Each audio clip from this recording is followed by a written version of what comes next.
কাতলা মাছ হবে তাই তো।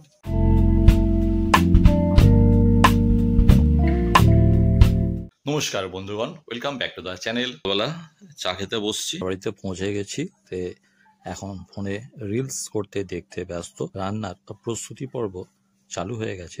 আমার ব্রেকফাস্ট চলে এসছে। ব্রেকফাস্টে থাকছে গরম গরম লুচি, তার সাথে আলু কষা আর লট চমচম।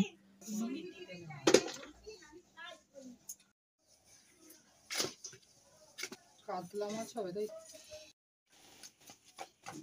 টপচে মাছের ফ্রাই হচ্ছে। আমার দাদু রান্না চিকেন করছে। সব কাজ দেখছে, একটা কাজ করছে না। ওটা আলু কষা, পায়েস, ফুলকপি দিয়ে আলু দিয়ে, চিংড়ি মাছের তরকারি, বেগুন ভাজা, পটল ভাজা, মাছ, কাড্ডা মাছের তরকারি, মটন ওইখানে আছে মটন, এইখানে চাটনি, এইখানে ডাল, মাছের মাথা দিয়ে, তো মাছের মাথা দিয়ে, আর ওটা পায়েস। আর এটা পায়েস। ভাত, পটল ভাজা, বেগুন ভাজা, তপসে মাছের ফ্রাই, ফুলকপি আলু, চিংড়ি, কাতলা মাছের কালিয়া, মটন কষা, চাটনি, পাঁপড়, মিষ্টি, পায়েস, অনেক কিছুই আছে আয়োজনে। চিকেন পকোড়া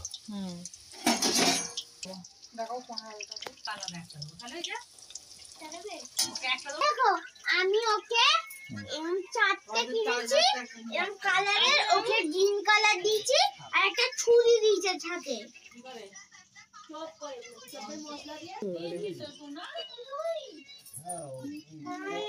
সন্ধ্যাবেলা চা, তার সাথে একটু পকোড়া, সব খাওয়া দাওয়া হলো। সবাই মিলে বসে একটু বিভিন্ন ধরনের খেলা, আনন্দ, উপভোগ এই সমস্ত চলছে এবং বিভিন্ন বিষয়ে সেখানে টুকটাক কিছু আলোচনা চলছে। মানে এখন একটু অবসর সময় কাটানো হচ্ছে। এরপর একেবারে সব রাত্রিরে ডিনারে বসবে। ব্লগটা এখানেই শেষ করছি। আর আমাদের চ্যানেলের ব্লগ যদি আপনাদের ভালো লাগে তাহলে চ্যানেলটা অবশ্যই সাবস্ক্রাইব করে পাশে থাকুন। নমস্কার, দেখা হচ্ছে আবার পরের ব্লগে। Tata, bye bye.